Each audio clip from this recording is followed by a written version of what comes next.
Hər vaxtınız xeyir olsun, hörmətli tamaşaçılar. Biz bugün sizinlə daha bir müsahibəmizi və müzakirəmizi təqdim edəcəyik. Xatırladım ki, bizim müsahibimiz Azərbaycan Dövlət Pedaqoji Universitetinin dosenti, tarix üzrə fəlsəfə doktoru Taleh müəllim Cəfərovdur. Taleh müəllim, sizi salamlayırım. Çox sağ olun, minnətdaram, təşəkkür edirəm, çox sağ olun. Məlumat üçün bildirim ki, biz bu günləri Taleh müəllimlə bir yerdə Müasir İnkişaf İctimai Birliyinin Azərbaycan Respublikasının qeyri-hökumət təşkilatlarına Dövlət Dəstəyi Agentliyinin maliyyə yardımı ilə icra olunan Türk dövlətləri gənclərinin ideoloji həmrəyliyinin gücləndirilməsinə dəstək layihəsi çərçivəsində növbəti bir müzakirəmizi, müsahibəmizi keçirdirik və bu müzakirə çərçivəsində də artıq layihənin adından göründüyü kimi Türk dünyasının birliyi ilə bağlı məsələləri müzakirə edəcəyik. Bugünü ilə bağlı görülən işlərlə bağlı, görüləcək işlərlə bağlı Taleh müəllimlə bir maraqlı müzakirə təşkil etməyə çalışacağıq. Bir daha salamlayırıq Taleh müəllim sizi və icazə verirsinizsə suallarımıza keçirik. Və mən ümumiyyətlə ilk olaraq ümumi şəkildə bir yanaşma göstərmək istərdim. Bugünü Türk dünyasının, Türk Dövlətləri Təşkilatının bugün üçün olan durumunu necə qiymətləndirirsiniz? Sizin fikirlərinizi öyrənmək istərdik. Türk dünyasının bugünkü vəziyyətinə nəzər salsaq, bugün Turan coğrafiyasının adlandırılan Türk Dövlətləri Birliyi ərazisində 6 müstəqil Türk dövləti, müxtəlif dövlətlərin ərazisində Türk Cumhuriyyətləri, Türk vilayətləri və digər inzibati ərazi vahidləri mövcuddur və bu bütövlükdə yer kürəsinin 11,2 milyon kvadrat kilometr ərazisi deməkdir və bu ümumi yer kürəsinin quru səthinin 7,4% deməkdir ki, bu böyük bir coğrafi ərazidir, amma bütövlükdə bugün müstəqillik əldə etmiş Türk dövlətlərinin ümumi ərazisi isə 4,8 milyon kvadrat kilometr ərazi təşkil edir. Bu da bütövlükdə ümumi Türk dünyası coğrafiyasının belə götürsək 44% deməkdir. Hələ yerdə 56% Türk coğrafiyası bugün başqa dövlətlərin ərazisində müxtəlif vilayət, inzibati vahidləri kimi qalmaqdadır. Bundan başqa qeyd edə bilərik ki, 1991-ci ildə müstəqillik əldə ediləndən sonra, yəni Sovetlər İttifaqı dağılandan sonra ki, bu müstəqil Türk dövlətləri yarandı və bunların birincisi o dövlətləşmə imtahanı gedirdi. Yəni bunların özlərini coğrafi sərhədləri daxilində dövlətləşmə mərhələsi gedirdi. Bunlar sanki bu dövlətləşmə mərhələsində bir imtahandan keçirdilər və bu imtahandan şükürlər olsun ki, bu Türk dövlətləri çox ləyaqətlə, çox belə deyək ki, ağır acılar belə deyək də mübarizə apararaq, daxili mübarizələr var idi, qarşılıqlı Sovet hökumətinin yaratdığı bilərəkdən bəli inzibati məsələlər ki var idi, bunlardan Fərqani hadisələri, Oş hadisələri və digər eyni zamanda Azərbaycanda Dağlıq Qarabağda baş verən hadisələr və digər məsələlər təbii ki, bu imtahanlardan təbii ki, Türk dünyası üzü ağ çıxa bildi və tam olaraq çıxa bildi deyə bilməsək də, hələ ki bizi qabaqda böyük bir inkişaf mərhələsi gözləyir. Ancaq Cənubi Qafqaza bir sabitlik gəlməyə başladı, Qarabağ məsələsinin həll olunması ilə. Eyni zamanda Mərkəzi Asiya dövlətlərinin, Türk dövlətləri daxilində inzibati məsələlərdə öz aralarında gəldikləri razılıqlar, bu sərhədlər məsələləri və digər məsələlərdə təbii ki, deyə bilərik ki, artıq durulluq mərhələsindən inkişaf mərhələsinə qədəm qoymuşdur Türk Respublikaları. Layihəmizin də adından göründüyü kimi, gənclər bizim əsas hədəfimizdir. Yəni, bu çərçivədə biz bir neçə tədbirlər gerçəkləşdirdik, sizin kimi dəyərli ziyalılarla müzakirələr apardıq. Siz həm də bir müəllim olaraq da, belə deyək, tələbə auditoriyasına, gənclər auditoriyasına çalışan bir şəxs olaraq soruşmaq istərdik. Necə qiymətləndirirsiniz? Nə tövsiyə etmək istərdiniz? Bax, bu günlər Türk dünyasının durumu. Deyək ki, bizdən əvvəlki nəsillər bu vəziyyətə qədər gətirə bildilər. Bundan sonra gənclərə əmanətdir bu məsələlər. Siz nə tövsiyə etmək istərdiniz?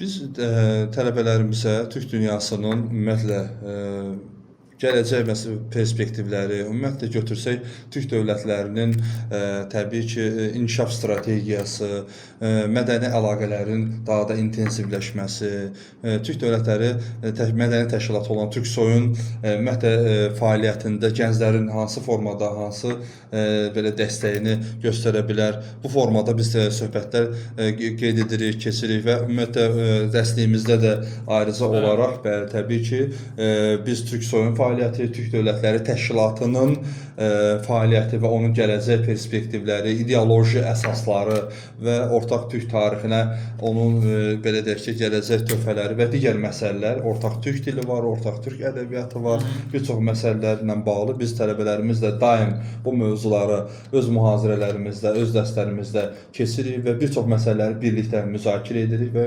müzakirə olunan məsələlərdən ən çox diqqət cəlb edən məsələlər Türk dövlətləri gənclərinin belə deyək ki, inteqrasiyası məsələsidir ki, yaxşı olardı ki, onların da istəkləri ondan ibarətdir ki, Qazaxıstan, Qırğızıstan, Özbəkistan, Türkmenistandan, Türkiyədən olan tələbələrin birgə koordinasiyalı fəaliyyəti, eyni zamanda vahid bir Türk dövlətlərinin universitetinin yaradılması ki, bu yaxınlarda bunun haqqında mühüm Türk dövlətləri təşkilatının bir qərarı oldu. İnşallah ki, vahid bir Türk dövlətlərinin ümumi universiteti olacaq. Eyni zamanda bu tələbələr arasında yay düşərgələrinin, yay məktəblərinin təşkil edilməsi, vətəni onlara daha yaxından tanıtmaq, eyni zamanda tarixi abidələrlə birgə tanışlıq, ekskursiyalar təşkil etmək, mədəni abidələrlə onları belə deyək də yaxından tanış etmək, birgə ortaq türk tarixinin yazılmasında və yaxud da ki, onların təbliğində Azərbaycanlı gənclərlə yanaşı, tələbələrlə yanaşı, Türkiyədən olan məzunlar, digər ölkəli türk dövlətlərindən olan məzunların da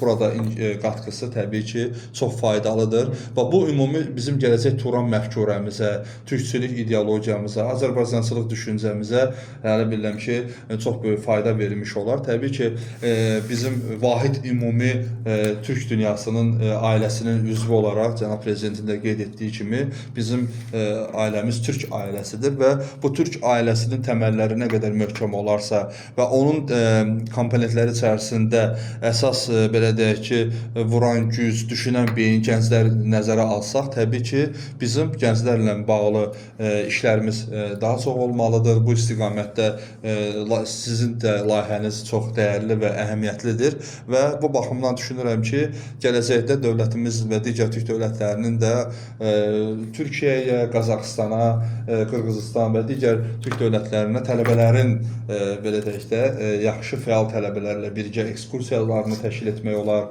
və yenə də qeyd etdiyim kimi onların bir-birlərinə belə deyək də inteqrasiyasını yaxşı təşkil etmək olar. Türk dövlətləri gənclərinin Bakıda keçirilən forum olmuşdu. O forumdan sonra Şuşada onların belə deyək ki, forumlarda keçirilmişdi. Bununla yanaşı eyni zamanda diaspor, Türk dövlətlərinin diaspor gənclərinin də bəli bu yaxınlarda Bakıda keçirilən tədbirlər də olmuşdu və onların da ümumilikdə ümumi Türk Turan belə deyək ki, coğrafiyasında olan gənclərin inteqrasiyasına böyük qatqısı vardı. Qarabağ həqiqətlərinin dünya miqyasına çatdırılmasında, informasiya müharibəsində gənclərin iştirakının daha da aktivləşdirilməsinə mən hesab edirəm ki, dövlət gənclər siyasətinin mühüm əhəmiyyəti vardır. Ümumiyyətlə, Türk gəncliyinin bir yerdə cəm olması və Türk dünyasının üzləşdiyi problemlərin dünya ictimaiyyətinə qabarıq şəkildə çatdırılması,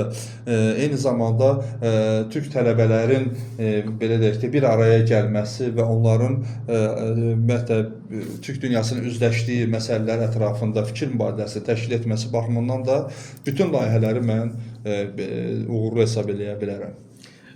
Talih müəllim, biz elə görürük sizin kitabları, Türk xalqları və dövlətlərinin tarixi 2 cildlikdir. Bəli, 2 cildlikdir.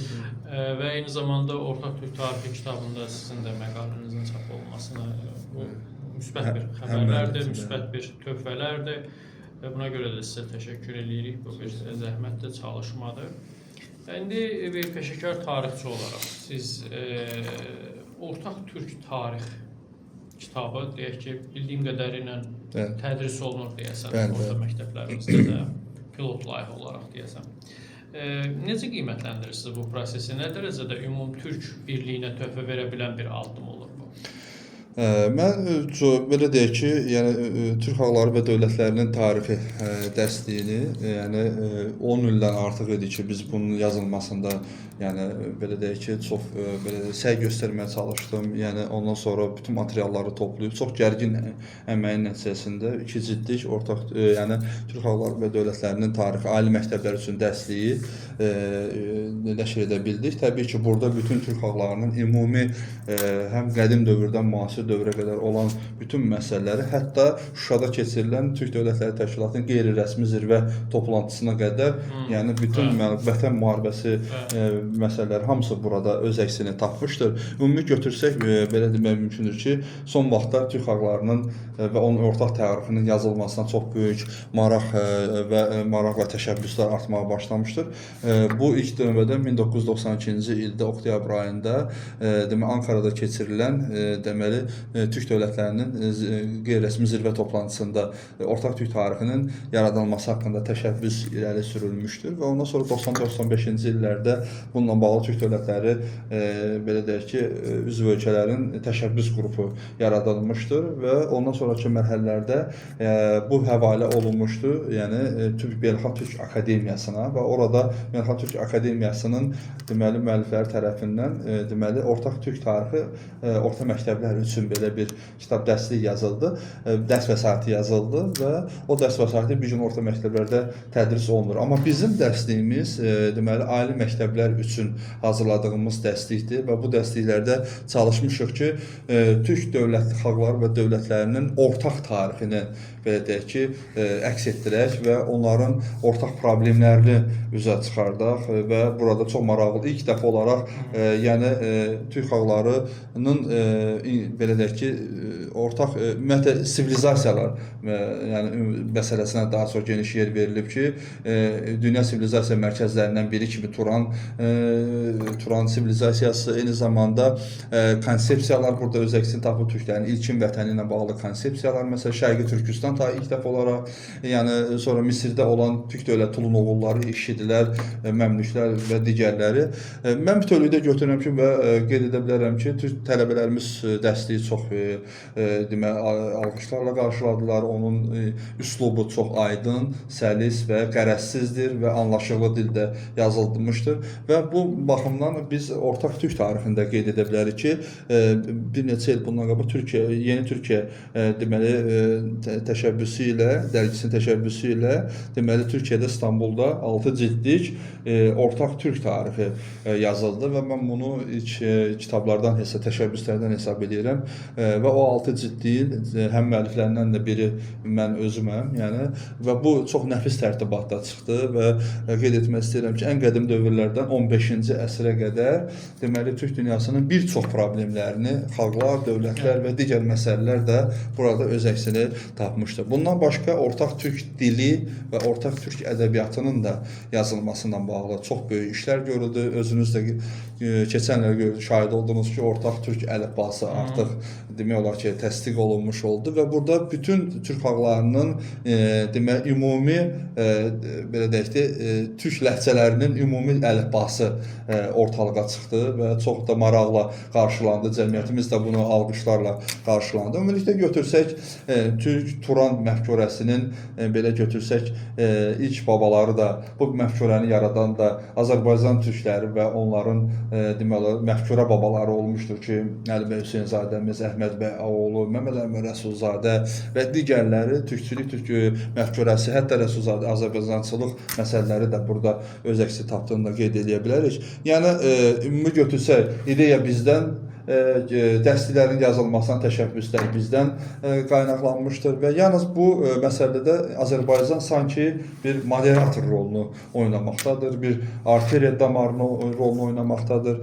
və biz belə hesab edirik ki, bu işlər hələ tam deyil, belə deyək də bitmiş deyil. Bundan sonra da bu tipli ortaq türk tarixlərinin yazılmasına çox böyük ehtiyac var və bu sanki cəmiyyəti daha da bir-birinə bağlayan, birləşdirən faktor kimi qeyd olunmalıdır. Mən istəyərdim ki, bu arzum, istəyim odur ki, türk xalqları ilə bağlı tədqiqat işi aparan alimlərin bir araya gəlməsi, onların tez-tez həmin dövlətlərə səfərlərdə iştirak etməsi, bir-biri ilə inteqrasiyanın daha da artırılması daha gözəl olardı. Universitetlərdə tədbirlərin təşkil olunması, sərgilərin keçirilməsi, ortaq bayramlarımızın qeyd olunması və bu kimi belə ki, tədbirlərdə yəni iştiraklar çox vacib və əlamətdar hesab edirəm və belə hesab edirəm ki, gələcəkdə bu işlərə də diqqət daha çox artırılacaqdır və yəni ortaq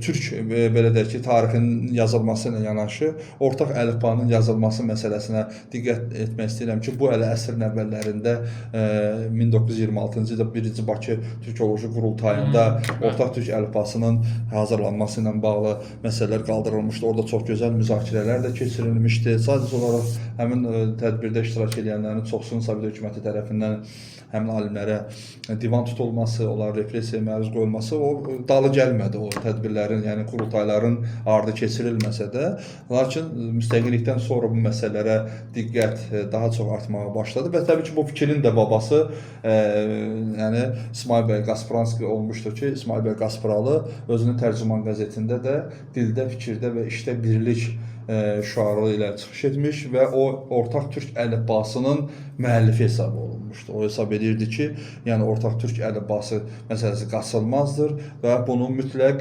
şəkildə, yəni belə deyək ki, həyata keçirmək lazımdır. O bunu İstanbul ləhcəsində görürdü. Yəni türk dilini İstanbul ləhcəsində görürdü ki, yəni bu ləhcənin ətrafında birləşsin, amma bütövlükdə belə hesab etmək olardı ki, ortaq türk əlifbası dilinin ən uyğun variantı məhz Azərbaycan türkçəsi hesab olunurdu.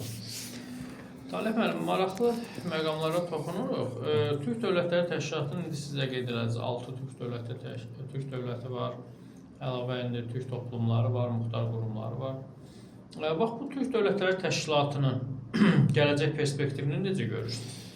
Türk Dövlətləri Təşkilatının əvvəla belə deyək ki, Türk Dövlətləri Şurası yaradıldı. Türk Dövlətləri Şurasında bu dövlətlər təmsil olundu. Bilirsiniz ki, 92-ci ildə Ankarada keçirilən tədbirləri qeyd etmək olar. Sonradan bu Türk dövlətlərinin böyüməsi məsələləri təbii ki, inkişaf perspektivləri müzakirə olunduqca artıq onun modeli də yavaş-yavaş genişlənməyə, formalaşmağa başladı və məsələlər ortalığa atıldı ki, Türk Şurası Türk Dövlətləri Təşkilatına çevrilsin və bununla bağlı təbii ki, təşkilatın adında dəyişiklik onun həm ideoloji əsaslarının belə deyək də əsasları ilə bağlı idi. Eyni zamanda gələcəkdə Türk ailəsini daha böyük bir ideoloji birliyə çevirmək üçün bir zəmin formalaşmasına təbii ki, ehtiyac var idi. Təbii ki, bu günləri Türk Dövlətləri Təşkilatının Türk Dövlətləri Birliyinə artıq inteqrasiyası üçün addımlar atılmaqdadır. Çünki bu vahid bir birlik modelinə çevrilərsə, bu birliyin özünün vahid sərhədləri mövcud olacaqdır.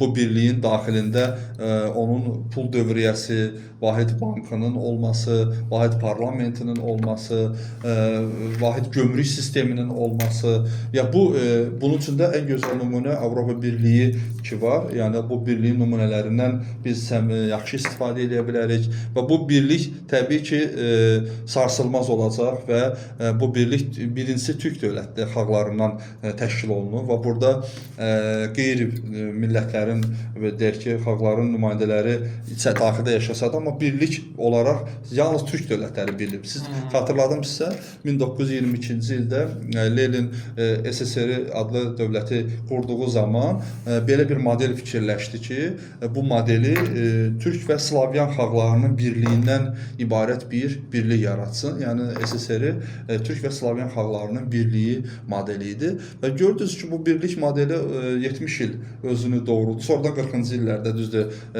Baltikyanı xalqların da bura zor gücünə daxil edilməsi ilə yəni əslində bu birliyin kökləri sarsılmış oldu.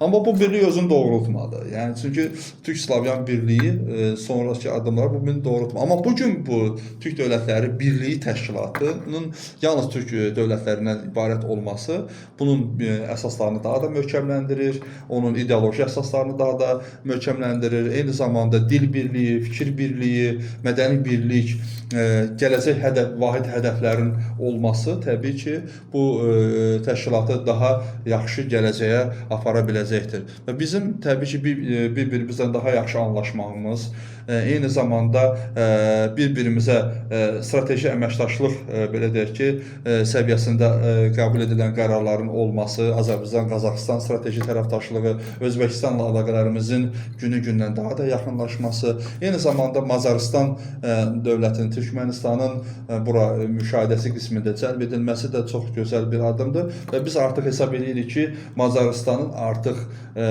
birliyə daimi üzv olmaq vaxtıdır. Yəni artıq müşahidəçi kimi, yəni artıq məncə kifayət eləyər və biz Macaristan kimi bir Mərkəzi Avropa aparıcı ölkəsinin birliyimizdə daimi üzv olmasını çox arzuluyuruq. Eyni zamanda Türk Dövlətləri Təşkilatına digər dövlətlərin ərazisində muxtar respublikalar, vilayətlərin də mənəvi olaraq, şərt o deyil ki, o dövlətlər müstəqil olub bu birliyə qatılsınlar. Dövlətin ərazisində mövcud olub, mənəvi əlaqələrimizin daha da mövcud. Yetər onun Türk ailəsinin içərisində olmasıdır. Yəni mənəvi də olsa, onlar özlərini bu Türk ailəsinin içərisində hiss etsinlər, çox rahat hiss etsinlər, o məfkurədən, o düşüncədən yararlana bilsinlər və bu da gələcəkdə istər Çinin tərkibində olan Şərqi Türkistan coğrafiyasında, istər Rusiya daxilində olan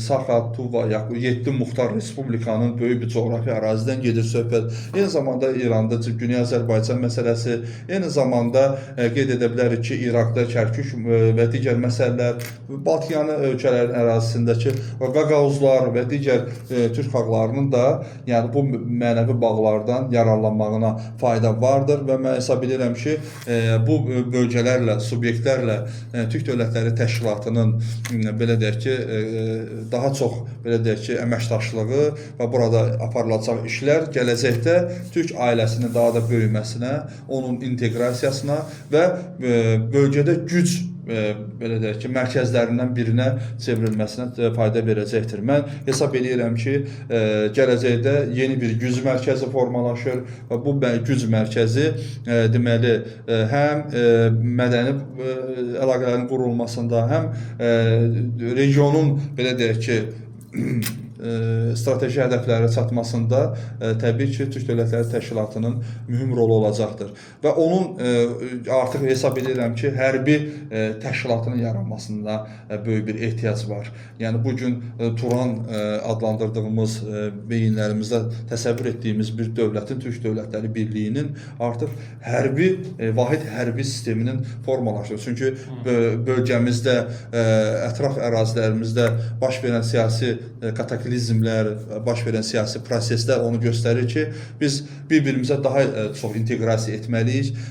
Bu istiqamətdə gənclərimizi bu istiqamətə daha çox cəlb etməliyik. Onların əməyindən, onların bilik və bacarıqlarından daha çox faydalanmalıyıq. Onları vacib strateji məsələlərə daha çox yönəltməliyik. Daha çox informasiya texnologiyaları, informasiya müharibəsi gedir hal-hazırda. Yəni onların bu işdə təbii ki, qatqıları məncə faydalıdır. Məncə Türk dünyasının gələcəyini Türk Dövlətləri Birliyində görürəm. Sanki bu zirvənin tam ən yüksək nöqtəsi Türk Dövlətləri Birliyidir və bu Türk Dövlətləri Birliyinin də hesab edirəm ki, yaranmasına çox az vaxt qalmışdır. Təşəkkür edirəm Talih müəllim. Çox sağ olun. Dəvətimizi qəbul edədiniz, gəldiniz, fikirlərinizi bizimlə bölüşdünüz və çox maraqlı oldu ki, yəni biz belə bir müzakirə təşkil edirik. Çox sağ olun, minnətdaram. Bax belə hörmətli tamaşaçılar, biz daha bir müzakirəmizin və müsahibəmizin sonuna gəldik, çatdıq. Xatırladım ki, mövzumuz Türk dünyası idi, müsahibimiz isə Azərbaycan Dövlət Pedaqoji Universitetinin dosenti, tarix üzrə fəlsəfə doktoru Talih Cəfərovdur. Sağ olun, salamat qalın.